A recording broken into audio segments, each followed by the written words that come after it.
Como Deus pode abençoar alguém que está no pecado? Vamos falar um pouquinho sobre isso na palavra de hoje.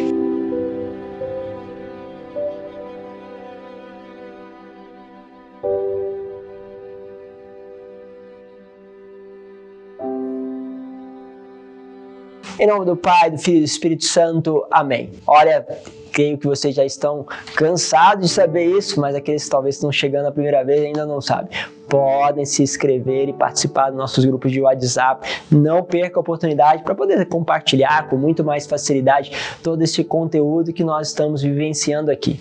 Uma riqueza muito grande. Agradeço também vocês que têm deixado aí os comentários, que têm deixado o like, que são coisas importantes para que justamente esta palavra chegue a outras pessoas. Obrigado também àqueles que estão seguindo, àqueles que estão justamente se inscrevendo, porque isso também nos ajuda a sempre mais mergulhar aí na palavra para alcançar outras pessoas. Bom, quero pegar com vocês o texto que está em Gênesis, capítulo 27, versículo de 1 a 5 e depois do 15 ao 29. Diz assim: Quando Isaque ficou velho, seus olhos enfraqueceram e já não podia ver. Chamou então o filho mais velho, Esaú, e lhe disse: Meu filho. Este respondeu: Aqui estou. Disse-lhe: Ó pai, como vês, já estou velho e não sei qual será o dia da minha morte. Toma as tuas armas, as flechas e o arco, e sai para o campo. Se apanhares alguma caça, prepara-me um assado saboroso, como sabes que eu gosto, e traze-o para que coma assim, e assim te dê a bênção antes de morrer. Rebeca escutava o que Isaque dizia a seu filho Esaú. E Esaú saiu para o campo à procura da caça para o pai. Rebeca tomou então as melhores roupas que o filho mais velho tinha em casa e vestiu com elas o filho mais novo, o Jacó. Cobriu-lhe as mãos e a parte lisa do pescoço com peles de cabrito. Pôs nas mãos do filho Jacó o assado e o pão que havia preparado. Este levou-os ao pai, dizendo: Meu pai, estou ouvindo, respondeu Isaque. Quem és tu, meu filho? Olha só, começa aqui um monte de situações de mentira. E disse Jacó a seu pai: Eu sou Esaú. Uma mentira. Teu filho primogênito. Fiz como me ordenaste. Lembro aí, né, que quem deveria receber a herança é o primogênito, aquele que primeiro, né, justamente nasce, aquele primeiro que vem à vida. Então, sem dúvida, essa então seria a questão aqui principal. Então, o que faz Jacó? Jacó recebe justamente a herança, vai usurpar a herança no lugar de Esaú. E quem que faz e coordena tudo isso? A mãe dele, Rebeca, vai fazendo isso e Jacó começa aqui com as suas mentiras. Eu sou Esaú, filho primogênito, fiz como me ordenaste. Levanta-te, senta-te e come da minha caça para me abençoares, vai dizer justamente Jacó, se fingindo Esaú.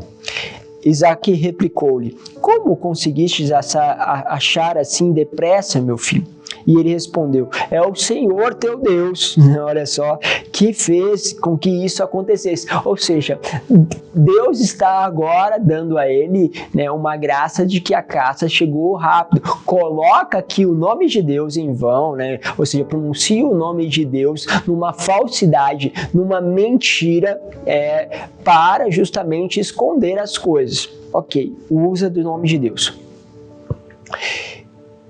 Isaque disse a Jacó: Vem cá, meu filho, para que eu te apalpe e veja se és ou não meu filho Esaú. Ou seja, mais uma vez, Isaque está com dúvida. Primeiro ele pergunta quem é, depois questiona por que chegou a comida tão rápida. Agora ele pede para apalpar, porque tem alguma coisa errada aqui, né? Jacó achegou-se ao seu pai Isaque, e esse apalpou e disse: A voz é de Jacó, mas as mãos são de Esaú. Lembra que Rebeca, a mãe, cobriu ele, né, justamente ali com pele de cabrito, para que pudesse ter um pouco de pelo, já que Jacó não tinha esses pelos. Então, ele apalpa e acontece isso. Então, não reconheceu, pois suas mãos estavam peludas como o do seu filho Esaú. Então, decidiu abençoá-lo. Perguntou-lhe ainda: Tu és, de fato, meu filho Esaú? E ele respondeu: sou. Mais uma vez uma mentira. Ok. Isaac continuou: meu filho, serve-me da tua caça para comer e te abençoar. Jacó serviu e ele comeu. Trouxe-lhe depois o vinho e ele bebeu. Disse-lhe então seu pai Isaac: aproxima-te, meu filho, e beija-me. Jacó aproximou e o beijou. Quando Isaac sentiu o cheiro de suas roupas, abençoou, dizendo: este é o cheiro do meu filho, é como o aroma de um campo fértil que o Senhor abençoou. Agora Isaac é enganado pelo aroma, né? Justamente pelos sentidos. Que Deus te conceda o orvalho do céu, a fertilidade da terra, a abundância do trigo e do vinho, que os povos te sirvam e se prostrem as nações em tua presença. Se o Senhor de teus irmãos e diante de ti se incline os filhos de tua mãe. Maldito seja quem te abençoar e quem te abençoar seja bendito. Olha só, fortíssimo isso, ou seja, um monte de engano, né, justamente para se passar por Esaú, e consegue aqui a bênção. E aí você se pergunta, mas então, essa bênção valeu? Bom, isso é o que Jacó vai passar a viver os seus anos se perguntando se a bênção valeu, porque ela foi praticada no engano. Ao longo do tempo vai se perceber que Deus consolida esta bênção. E aí você pode pensar, mas como assim Deus está abençoando alguém que o enganou através justamente daquilo que é um disfarce, que justamente fez com que o seu pai, Isaac, não percebesse as coisas e assim recebeu uma bênção. Pois bem, então vamos aí por parte. Primeiro, Deus, aquilo que ele faz é irrevogável. Ou seja, a bênção dada não é retirada. Primeiro ponto. Então Deus te dá alguma coisa e muitas vezes nós recebemos muitas coisas, não é por merecimento.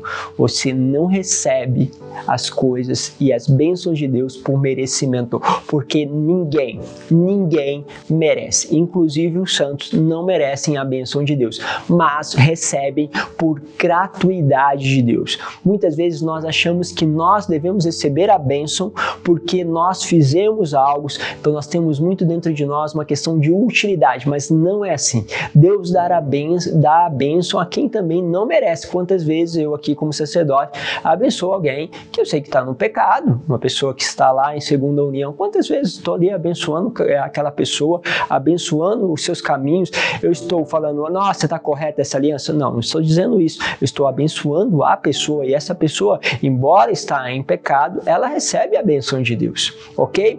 Ou seja, Deus abençoa a pessoa, ele não está abençoando o pecado, ele não está dizendo, sim, que bom, Jacó, você me enganou, estou abençoando aquilo que é o pecado seu. Não, Deus não abençoa, Deus está abençoando a Jacó.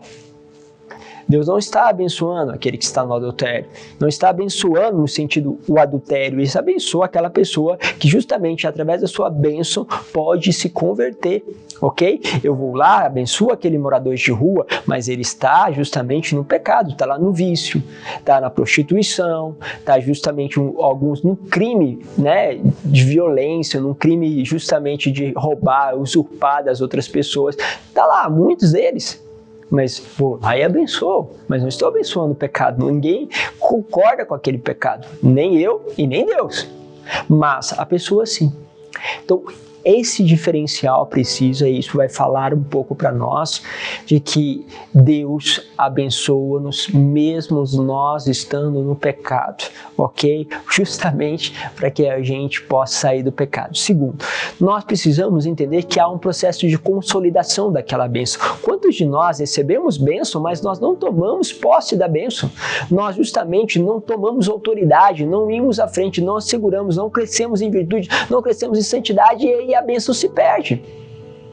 Mas se perde porque a bênção não foi boa de Deus? Não, toda a bênção de Deus, ela é fecunda, mas o que se perdeu foi a minha escolha.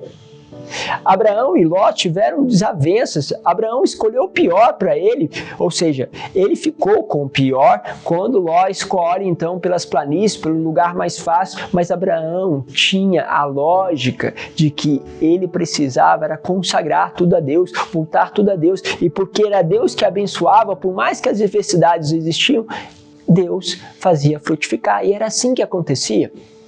Então Jacó passa uma vida pensando se ele não era abençoado ou não. Vai ter as suas lutas, vamos até falar disso mais adiante. É importante você perceber isso. Então Deus faz esses passos. Deus vai procurar que nós possamos nos consolidar. E é lógico, também há uma realidade aqui que não era conhecida naquela época.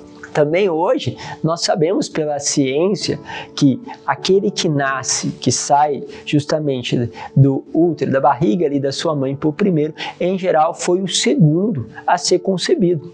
O primeiro geralmente sai por último, ou seja, aquele que recebeu o primogênito verdadeiramente, na verdade, é aquele que sai por segundo. Então há também esse dilema que talvez nos coloca também uma luz de que o primogênito realmente era Jacó, né? Mas para concepções da época não era bem assim, era uma outra forma de pensar, mas de uma certa forma o que vale é aquilo que nós estamos trazendo aqui. Há uma bênção e uma graça que Deus dá a todos e que deve ser justamente consolidada com os nossos caminhos. Pense um pouquinho sobre isso. Deus os abençoe, Pai, Filho e Espírito Santo. Amém.